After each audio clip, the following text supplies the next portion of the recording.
Welcome back everyone to the weekly mailbox, your weekly chance to ask me questions about anything you would like. And as always, this week we have picked 5 questions over from our community page, comment section down below, and the Twitter sphere. Next week though, things are a little bit different. Thank you to those who watched yesterday's short 5-minute video in the evening explaining next week we're going to be celebrating 50,000 subscribers with our first ever charity Q&A. So no normal mailbox next week, it's an hour long, whatever you want to ask, go for it kind of Q&A. All you have to do to send me a question is donate as much as you like, 50 million, as little as you like, £2. Donate on the Just Giving page, the link will be in the description. Put your question as your comment, and every single question on there I will answer next Friday. Also, just so you're aware, everyone who does donate is thrown into a raffle to win a limited edition Lewis Hamilton pre-season mini helmet. So even if you don't want to ask a question, and if you just want to donate, you will still be entered into the raffle. We're already way past our halfway mark. Our target is £500, but even if it's really small amounts, do not worry, every little helps. Thank you for letting me get that off my chest. Let's crack on with today's mailbox, starting with question number 1 from Aishan Savakila is what we will go with. Is it realistically possible for Mick Schumacher to break Lewis Hamilton's record for most wins? This is a clickbait question. It's so hard to tell, of course. I will start there. It's going to be impossible to tell. To get the amount of wins we're talking about here, 90 Formula 1 victories, an awful lot has got to go your way. That's more than 4-5 seasons worth of Formula 1 victories, and trying to predict that for a driver who's never even raced in Formula 1 is impossible. I still wanted to start with this question though, because I think there's more we can have a little bit of a look at here. Starting off with Mick himself. Is he ready for Formula 1? I want to do a full separate video on that, taking a real deep dive into his junior career and what I really see his first couple of seasons in Formula 1 playing out. But there's no denying he deserves this opportunity. Yes, his name is going to bring in sponsors, it's going to bring media attention, but if we just purely focus on its on-track ability, he deserves that opportunity. He deserves that chance. He's been great in Formula 2 this year, currently leading the standings. And actually, there's been mistakes. There's been some torrid bad luck. And even with all that thrown into the mix, he's still beating out Callum Ilott, who also, I believe, deserves a chance in Formula 1 next season. So on that side of things, he deserves the opportunity. Whether he's at Alfa Romeo or Haas, I think it'll be Alfa. I don't think he'll be winning races next year. That's for sure, unless we see races like we saw in Monza this year. Maybe further down in the line, if he ever gets to move to a Ferrari, a Mercedes, he could start picking up victories. But reaching 90, this isn't really a criticism of Schumacher, but I don't really know. And it's of course something that's been all over the news at the moment, but I don't think anyone is going to be able to get to these heights once again. And I know that's what we all thought when Hamilton first joined, when Schumacher retired. We didn't think anyone would be able to reach 7 again after that. The fact Hamilton is right on the verge of greatness now is alarming, and it's one of those things where I can sometimes see past maybe a dull Grand Prix because we are witnessing history here. And I just generally don't think we'll see it again. I think Formula 1's making such a push for these 2022 regulations to be as close as possible. Not being a spec series, but trying to not have it like we've had in the hybrid era where Mercedes are going to be unchallenged. And I think rules and regulations will more funnel down that way. So, no, I don't think it's possible for Schumacher to beat Hamilton's record. Is it possible for him to win? Definitely. Is it possible for him to be world champion? Probably a bit of a push, but judging from his performances this year, I don't see why not. It's going to need a great car and a great bit of consistency, but at the moment, judging on his junior career, there's certainly potential from Mick Schumacher. Question number 2 comes from Anonymous. That's not just me being lazy, don't worry. Do you think George Russell and Bottas' performances in Sochi will affect Mercedes' plans for 2022? If Russell continues to have bad Sundays, even for his car, that's a spicy take, and Bottas can win 1 in 5 or so races. This is a tricky one. Because you're right, this last weekend wasn't Russell's best Grand Prix, and actually, I think Bottas's performance, because of Hamilton's penalties, has gone under the radar. I thought that was a really good drive from Valtteri Bottas, a flawless drive in the Grand Prix, except the B hitting him at turn 1. Anyway, is that going to affect Mercedes' decision? I highly doubt it. Russell is their man for the future. He didn't have a great race on Sunday, but at the same time, in locking up his tyres and ruining his strategy and ruining his race, he was fighting a Red Bull and a McLaren and keeping them at bay for quite a good chunk of the Grand Prix. But yes, he did make that mistake and really hurt his strategy. I think the plan is to still have Russell in for 2022. Valtteri, I think, has to win a World Championship. The team are probably aware of what the situation is with Lewis Hamilton, and it wouldn't be that much of a surprise if Hamilton did win 8 championships next year and decided to retire. So it may be that we get in a situation here where Hamilton retires, they don't need to get rid of Valtteri Bottas because they can keep him. If he's not quite as good as Russell, he can continue the role he's in. And even if Russell isn't quite up to scratch, they know they've got a solid driver in Valtteri Bottas. I think, since you've sent this question, we've had the news about Honda. And I think actually, whereas we'll see Russell replace Bottas, and I do think that's going to come to fruition next year, and I don't think last weekend's performances is going to have much of an effect, I think Max Verstappen is going to be a driver that I never considered leaving Red Bull for 2022. That's all changed, and I think Mercedes may do a double switch. If Hamilton retires, Verstappen in, George Russell in. Question number 3 comes from Shayura Niyar, is what we will go with. Perez said that none of his options right now motivate him to continue in Formula 1, but added that Red Bull would convince him.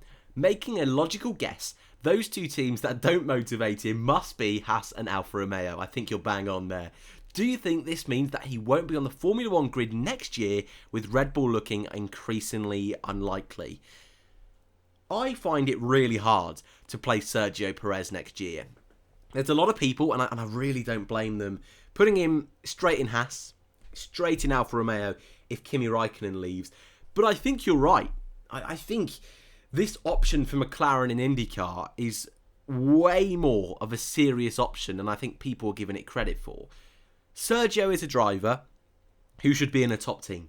He should be in that Aston Martin team, bringing them forward. That's a kettle of fish we've spoken about several times, but he's a driver worthy of a top seat in Formula 1. And I actually think moving to Red Bull would be a really great option for Red Bull and definitely for Checo. Someone that could push Max Verstappen forwards a little bit. We talk often about Albon, about Gasly, trying to get to that level of Verstappen. But what about if we could get a driver in there to make Verstappen get to that next level? I think Sergio could really push that for him. Not comfortably beat Verstappen, I definitely don't think that. But I think Perez would be right there on his heels. If he makes a mistake, he's ready to make up for it.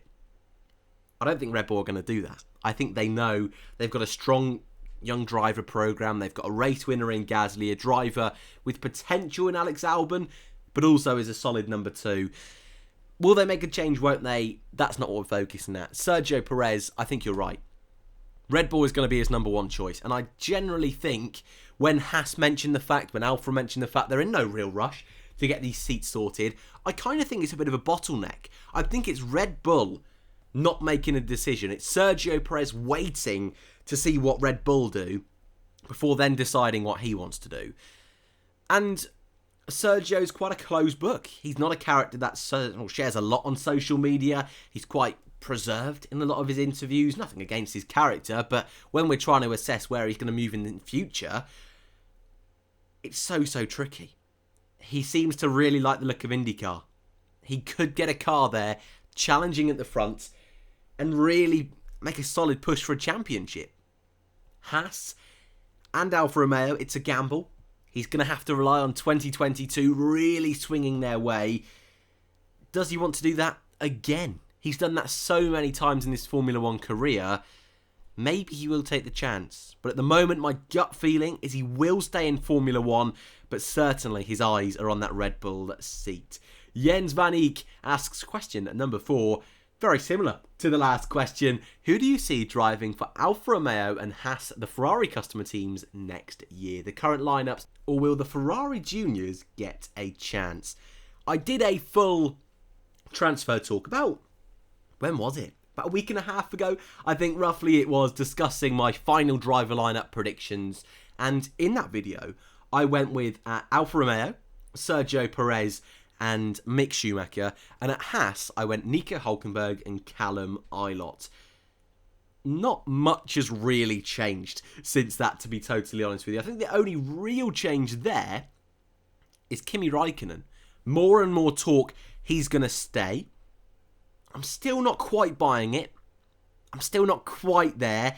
But there's certainly no denying there has been more and more talk. So I'm still sticking with my lineups. I think Perez, having that history with Sauber, having those ties or closer ties with Ferrari, I think that's going to be something he will keep his eye on.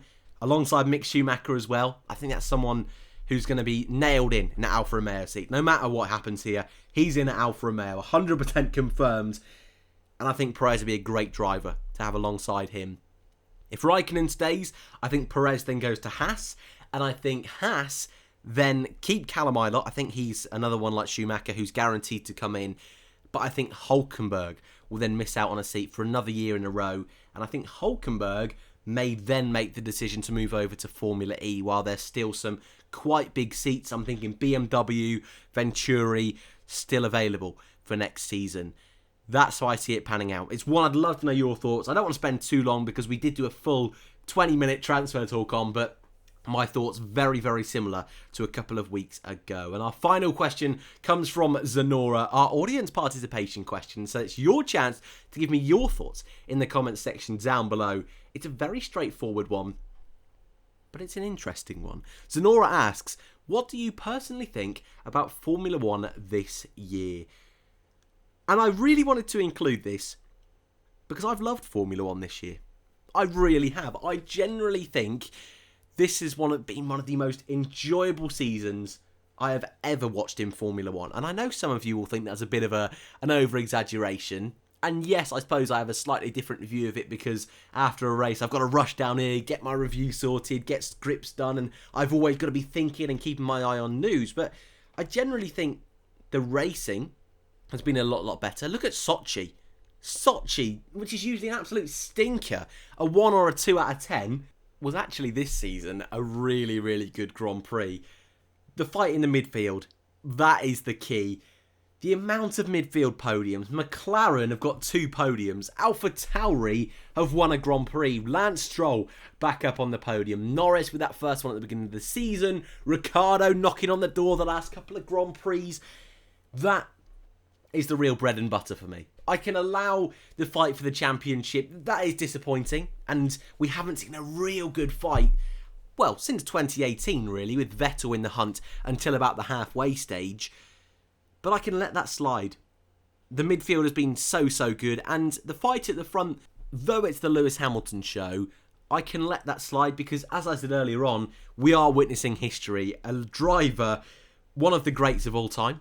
We will probably, I said it earlier again, we will probably never see another driver hit the heights that Lewis Hamilton is at the moment.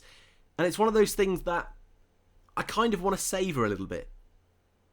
It's a funny thing to say, because right now, I know it can be boring going into a weekend thinking, oh, well, Hamilton's got this nailed, Bottass isn't quite going to be there. But I generally think in 10, 15 years' time, we'll look back and think, goodness me, Hamilton was just on another level back in 2020. Yes, he's got penalty points, and he was very close to that race ban before they got knocked off, but I generally think this year has been really, really fun, and I think this second half of the season, I think it's going to be even better. Nürburgring, Portugal, Imola, Turkey, so many different locations. That has been something I've really enjoyed this year as well, so I've enjoyed it. I'm sure we're going to get some mixed opinions in the comments, but I would really love to hear your thoughts in the comment section down below. And this time, I might use some of your comments for a separate video. So we'll have a little look about that over the next few weeks. Before I go, next week, our first ever charity Q&A Donations, again, no matter how big, how small, they're all so appreciated. Thank you all so much for 50,000 subscribers. This is my way of giving back to you guys. And don't forget, if you do donate, you will be entered into the raffle. I did plan, some of you that are loyal, the key boys and girls, will know the plan was for this episode to have our first tier list. Someone has come up with a fantastic idea of where to move them. Looking into something doing with that a little bit different. We're getting you guys involved as well. It's going to take a bit of time to set up, but it should be well worth it. And that is it for this week's episode of The Mailbox. Thank you all very much for watching. Again, link in the description for the charity donations. Thank you if you do choose to donate. Don't worry if not. Your support on the channel has been massively appreciated over these 2 and a bit years. I will leave that there this time. Thank you guys, and I hope to see you all in the next one.